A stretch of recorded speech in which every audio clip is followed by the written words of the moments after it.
Hello दोस्तों, कैसे हैं आप सब। आशा करते हैं कि आप सभी अच्छे होंगे। आज हम आप लोगों के समक्ष बात करने वाले हैं टोक्यो ओलंपिक 2020 जिसका आयोजन 2021 में किया जा रहा है। तो अगर आप टोक्यो ओलंपिक को फॉलो कर रहे होंगे, चूँकि कॉम्पिटिटिव एग्जामों में यहाँ से क्वेश्चन बनते हैं ओलंपिक गेम्स से, तो मे भी आप सभी इस ओलंपिक को फॉलो कर रहे होंगे। तो मैं उसी पे बात करने वाला हूँ कि क्या रीज़न है कि जो टोक्यो ओलंपिक 2020 आयोजित हो रहे हैं, इसमें रसिया टीम द्वारा जो इसमें पार्टिसिपेशन किया जा रहा है, तो क्या रीज़न है कि रसिया टीम अपने नाम का प्रयोग इस ओलंपिक टोक्यो ओलंपिक में नहीं कर पा रही है। अगर रसिया कोई भी मेडल प्राप्त करती है तो ना ही उसका नेशनल फ्लैग लगता है और ना ही नेशनल एंथम बजाया जाता है। तो इसके पीछे का रीज़न क्या है, इस पर हम पूरे डिटेल में आपसे चर्चा करेंगे और बताएंगे कि क्या रीज़न है कि रसिया अपने नाम से नहीं खेल पा रहा है इस टोक्यो ओलंपिक में। तो हम बात कर रहे हैं, पहले तो हम जानकारी आपको ये दे दें कि आखिर रसिया किस नाम से इस टोक्यो ओलंपिक में पार्टिसिपेट कर रहा है। तो इस बार जो है वो रसिया ROC नाम से अपने पूरे रूस टीम का प्रतिनिधित्व कर रहा है, ना कि रसिया, ना कि रूस के नाम से ये प्रतिनिधित्व कर पा रहा है। अब आपके मन में एक प्रश्न आ रहा होगा कि ROC क्या है। तो ROC है रसियन ओलंपिक कमेटी, वो जो कि अपने नाम पर इस टोक्यो ओलंपिक में पार्टिसिपेट कर पा रहा है। चूंकि ROC ही आपको देखने को मिलेगा और लिखा हुआ मिलेगा, उसका फुल फॉर्म भी आपको देखने को नहीं मिलेगा कि रसियन ओलंपिक कमेटी, सिर्फ ROC ही पदक तालिका में आपको देखने को मिलेगा। तो रीज़न क्या था रूस को बर्खास्त करने का? तो रूस को बर्खास्त करने का रीज़न था वाडा के बारे में शायद आप लोगों ने सुना होगा। वर्ल्ड एंटी डोपिंग एजेंसी उसका नाम है। वर्ल्ड एंटी डोपिंग एजेंसी का काम क्या होता है, पहले हम इस पे चर्चा कर लेते हैं आपसे। वाडा का काम है कि अंतर्राष्ट्रीय लेवल पे जो प्रतिस्पर्धाएं खेली जाती हैं, चाहे वो ओलंपिक हो, चाहे वो एथलेटिक्स चैंपियनशिप हो, फुटबॉल हो, क्रिकेट हो, जितने भी इंटरनेशनल लेवल पर कोई भी खेल खेले जाते हैं, उनके खिलाड़ियों का सैंपलिंग करना। सैंपलिंग क्यों करना? कि सैंपलिंग इसलिए करना कि वो मादक पदार्थों का यूज़ तो नहीं कर रहे हैं, किसी ऐसे पदार्थों का तो यूज़ नहीं कर रहे हैं जिनसे त्वरित समय में, माने खेलते समय, उनके खेल का प्रदर्शन बढ़ जाए। तो इसकी जांच और देखभाल करने का काम किसका है? वाडा का है। WADA इसका है, वर्ल्ड एंटी डोपिंग एजेंसी इसका नाम है। और प्रत्येक देश में इसकी सहायता करने के लिए हर देश द्वारा इसके पैरेलल एक कमेटी का निर्माण किया गया है इन्हीं के रिकमेंडेशन में। जैसे अगर हम भारत के तारतम्य में बात करें तो भारत में नाडा का आपने नाम सुना होगा, नेशनल एंटी डोपिंग एजेंसी इसका नाम है नाडा, और वर्ल्ड लेवल पर इस एजेंसी का नाम है वाडा, जो कि वाडा के ही देखरेख में नाडा भारत देश में वाडा का ही कार्य करती है। अब ये सैंपलिंग कैसे करते हैं? तो चाहे वाडा हो और चाहे नाडा हो, वाडा क्या करती है कि जो प्लेयर्स होते हैं उनके ब्लड सैंपल इकट्ठा करती है और यूरिन सैंपल को इकट्ठा करती है और उसमें चेक करती है कि मादक पदार्थों का या हमारे द्वारा बैन किए हुए दवाइयों का तो यूज़ नहीं किया गया है, जिससे इन खिलाड़ियों का माने जो लेवल है, परफॉर्मेंस का लेवल है, वो बढ़ जाए। चूँकि आप सभी जानते हैं कि वाडा बहुत सारी प्रतिबंधित दवाइयों को प्रतिबंधित की हुई है, और अगर आप इंजर्ड होते हैं, डॉक्टर अगर आपका प्रिस्क्रिप्शन लिखता है तो आपको मेल या एप्लीकेशन के माध्यम से नाडा या वाडा में, भारत के तारतम्य में अगर हम बात कर रहे हैं, या तो आप नाडा से अथवा आप वाडा से इसकी अनुमति लेंगे कि फला दवाई हम ले सकते हैं या नहीं ले सकते हैं। अगर वो अप्रूवल देते हैं, इसके बाद ही आप उन दवाइयों का सेवन करेंगे। और अगर उसी जो आप दवाओं का सेवन कर रहे हैं, तो अगर आपका सैंपल लिया जाता है, खैर उस समय तो सैंपल लिया ही नहीं जाएगा, अगर लिया जाता है तो चूंकि आप पहले उसमें जानकारी ले चुके हैं, इस वजह से आपको उसमें छूट दे दी जाएगी। तो ये काम है वाडा का और नाडा का। तो वाडा ने रूस को एंटी डोपिंग के लिए, उनके खिलाड़ियों को डोप टेस्ट में विफलता पाने के लिए या डोप टेस्ट उनकी सरकार द्वारा कराए जाने के कारण 2019 में सस्पेंड कर दिया गया।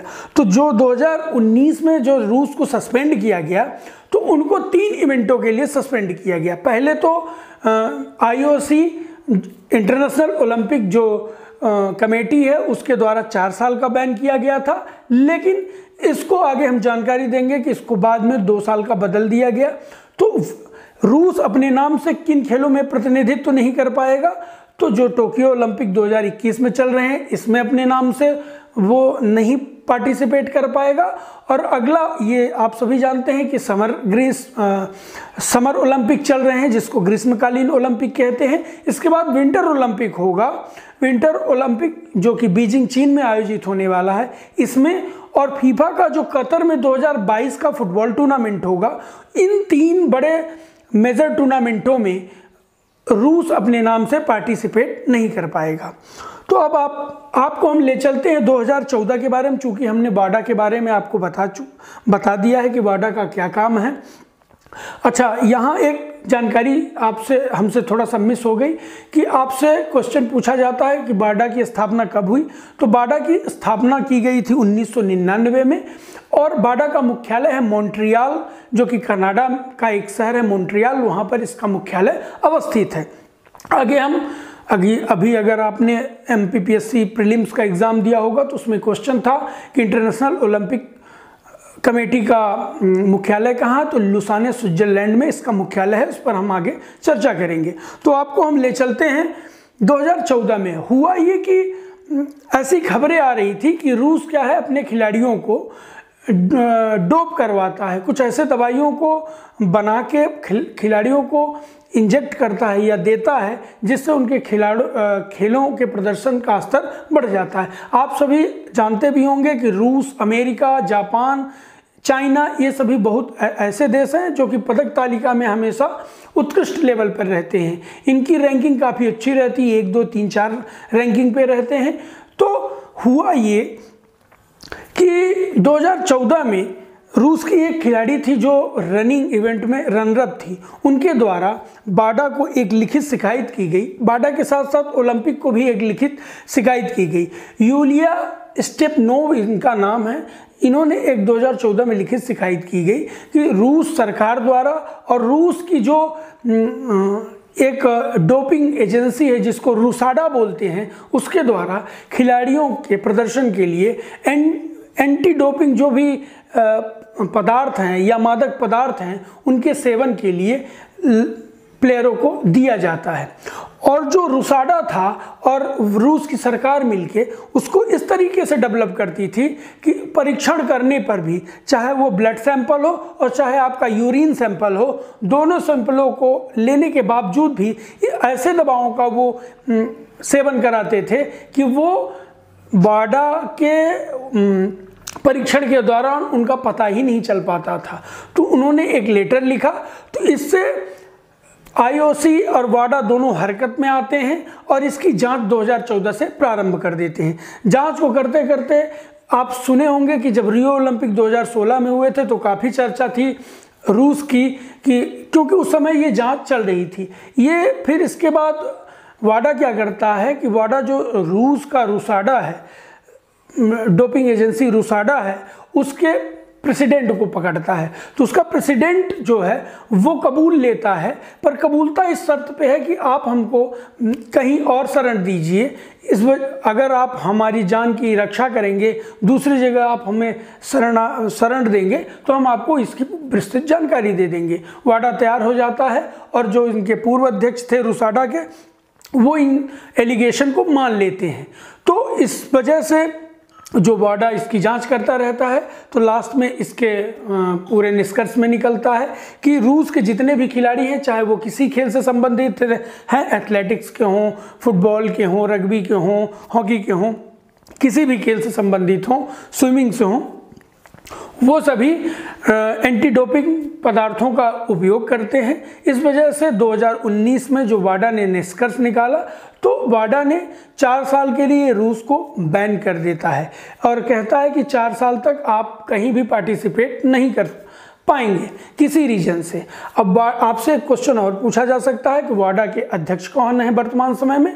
तो जो वाडा के अध्यक्ष हैं, विटोल बाका वाडा के अध्यक्ष हैं। तो इनके द्वारा एक प्रेस विज्ञप्ति जारी करके और उस जांच का निष्कर्ष दिया जाता है कि रूस को 4 साल के लिए बैन कर दिया जाएगा। इसके बाद होता क्या है कि रूस हरकत में आता है और वह इसके, जैसे आप सभी जानते होंगे कि हम छोटी निचली अदालत में केस हारते हैं तो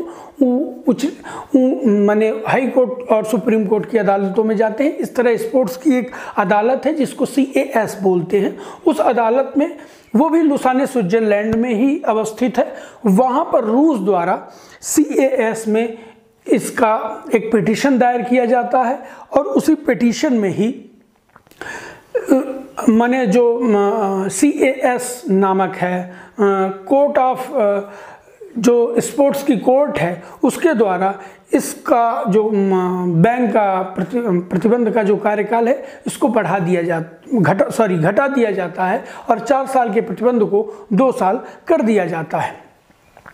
इसी वजह से हमने आपको बताया कि जो विंटर ओलंपिक हैं, समर ओलंपिक हैं और फीफा का जो वर्ल्ड कप है 2022 का, इन सब उसी 2 वर्ष घटाने की वजह से ही केवल यही 3 मेजर इवेंट में रूस पार्टिसिपेट नहीं कर पाएगा। बाकी सब इसके बाद जो खेल आयोजित होंगे तो इन सभी में ये खेल सकता है। तो ये महत्वपूर्ण जानकारी रही। आप अगर फॉलो नहीं भी कर रहे हो तो अभी भी ओलंपिक गेम्स चल रहे हैं जो कि 8 अगस्त तक चलेंगे, तो आप चाहें तो फॉलो करके देख सकते हैं कि जो हमने आपको जानकारियां दी हैं वो सही हैं कि नहीं है, क्या रीज़न है कि रूस अपने नाम से पार्टिसिपेट नहीं कर पा रहा है। तो दोस्तों, आज का हम सेशन यहीं ख़त्म करते हैं। आपको हमारा सेशन कैसा लगा, फीडबैक अवश्य दें। ऐसी ही और महत्वपूर्ण जानकारियाँ जो कि आपके कॉम्पिटिटिव एग्ज़ामों से रिलेटेड है, उन पर हम आपसे चर्चा करेंगे। तो प्लीज़ हमारे चैनल को लाइक करें, सब्सक्राइब करें, बेल आइकन प्रेस करें। बहुत बहुत धन्यवाद।